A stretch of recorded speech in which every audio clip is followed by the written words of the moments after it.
trip them up, and I do have fantasies of catching them in a dark alley and,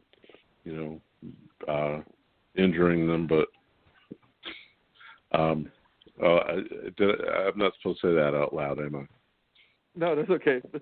I'm sure we all have those fantasies at some time or another where you sit there going like, wait, you just stole the show. How dare you do that? That's not allowed. Yeah. Now, Phil, do you have your harmonica with you? And can you let both me, Leslie, and Dean hear a little bit of your harmonica playing? Who knows? It might even inspire her to tell some joke about her own musical abilities. Because I know I tried. Yeah, I have to get going here in a minute. I have to get ready for my show here in a minute. No problem. Okay. Well, I don't know how this is going to sound over the phone, but I don't. I guess I'll give it a try. Let me.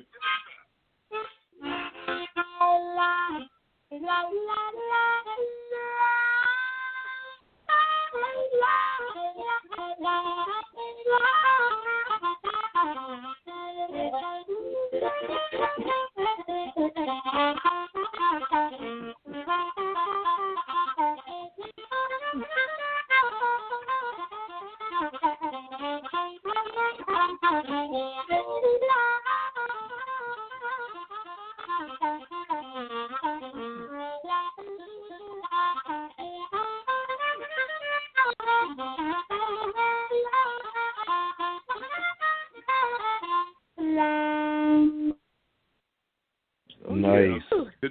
Could you hear that? Nice. Yeah, we could hear it nice and clear. That was very good. Dean, were you impressed? Yeah, hey, it was nice, bro.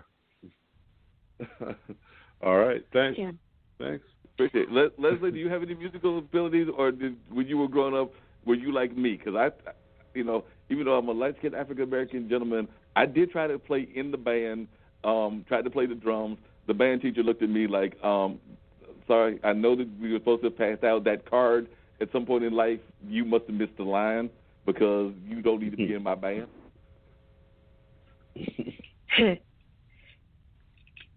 I like when I was in chorus, I played the bells, I played the recorder, but I never really played any instruments. I always wanted to. I was always jealous of my friends that played a violin or a clarinet or a flute. I always wanted that, but I never had it. My parents, they just never did it, which is fine, I guess, but I did get to do the drum major at one point, so I got to wave my arms up and down and make the band play. Well, that's always a good job for anybody that has doing the whole drum major thing. Now, really quickly, and I think I heard the bell ring again, and I'm expecting some other calls, but really quickly, before you get ready to go, because I know you've got another show to go do and everything, tell folks where they can find you at on the website, and also if they come to Daytona, where they can find you.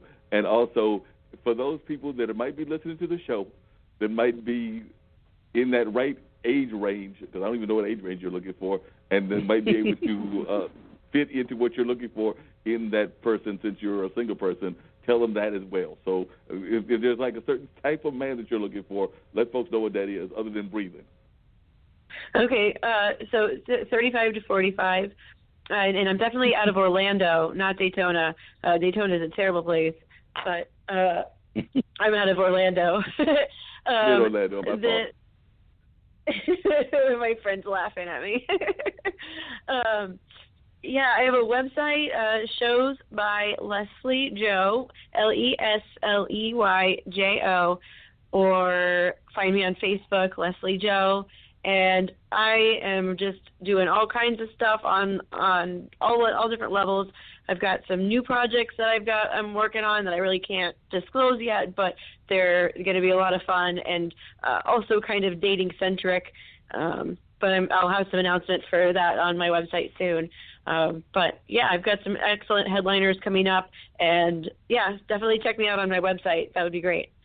We would definitely do that. So, but you said you're looking for 35 to 45. Could they be tall, short, medium, fat, or it doesn't matter as long as they are funny? I like 6'1" to 6'7". I'm 5'3".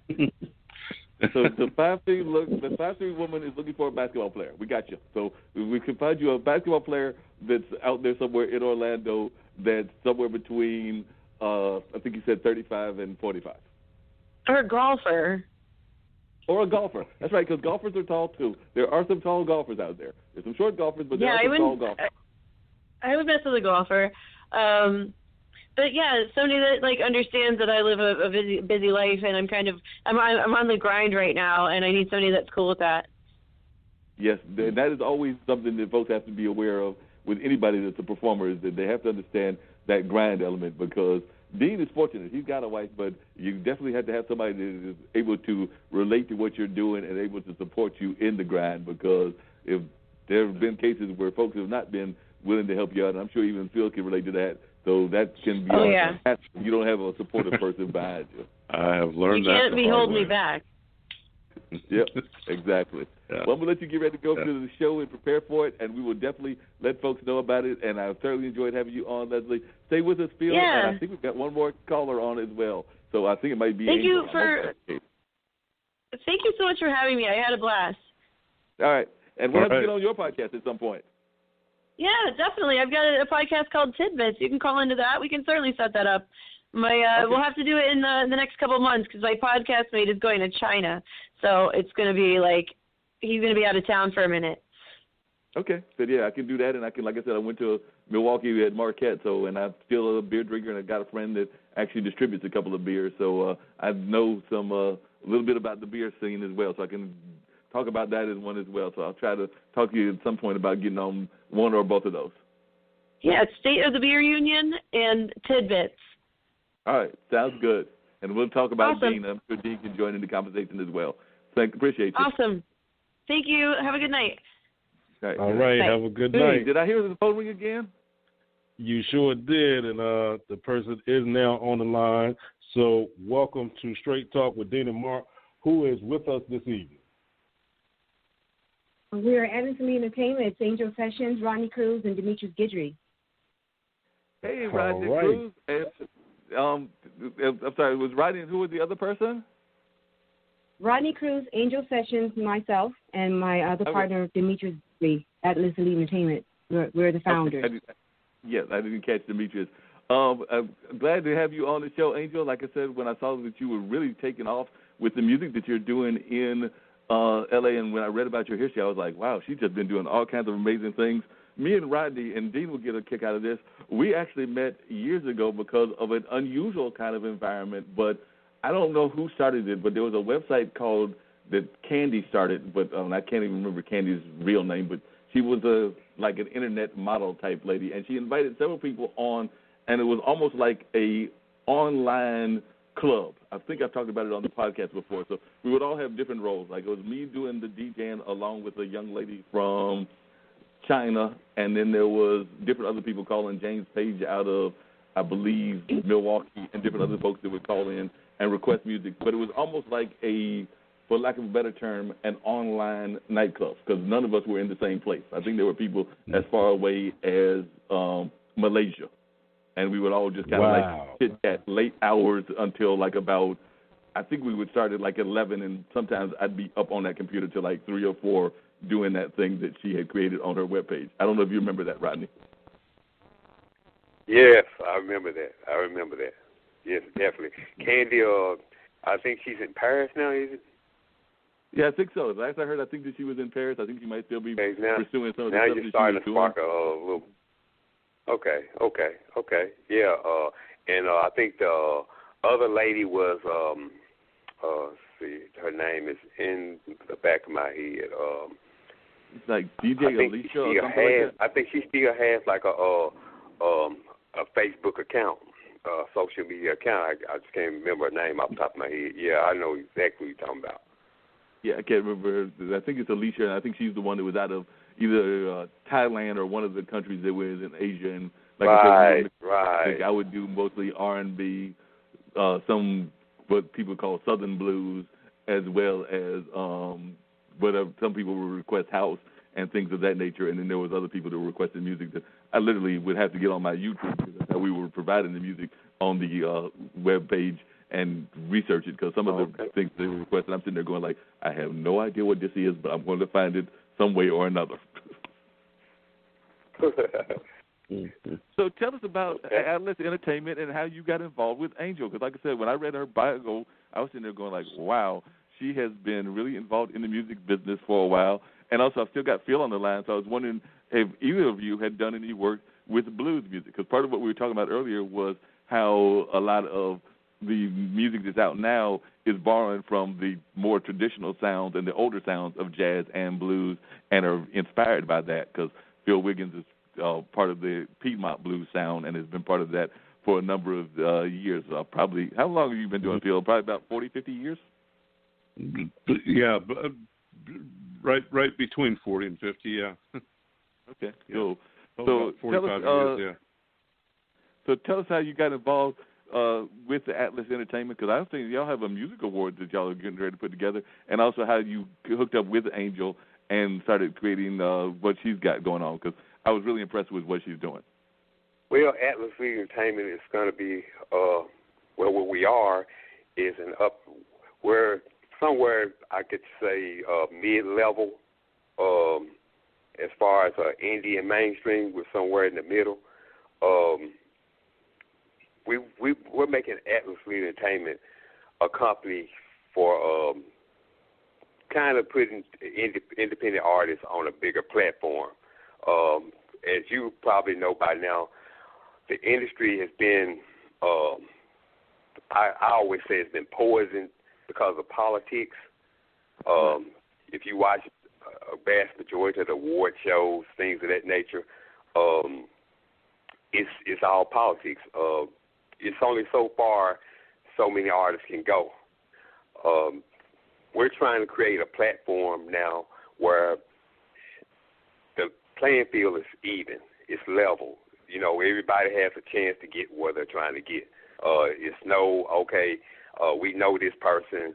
This person can move up the ladder. We're going to hold these group of people down because they're not on that level. You know, it's a bunch of politicking going on in the industry, and we're here to change that.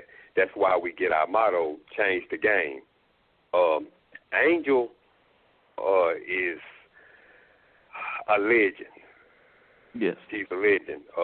I'm pretty sure y'all read up on her bio. Her bio doesn't even do her justice. Angel has been doing music over 20-some-odd years. She worked with the best of the best, the legendary artists, you name it, everyone from Mary Wilson, Lenny Williams, the list goes on and on. I'm going to let her go more into and in-depth into her career.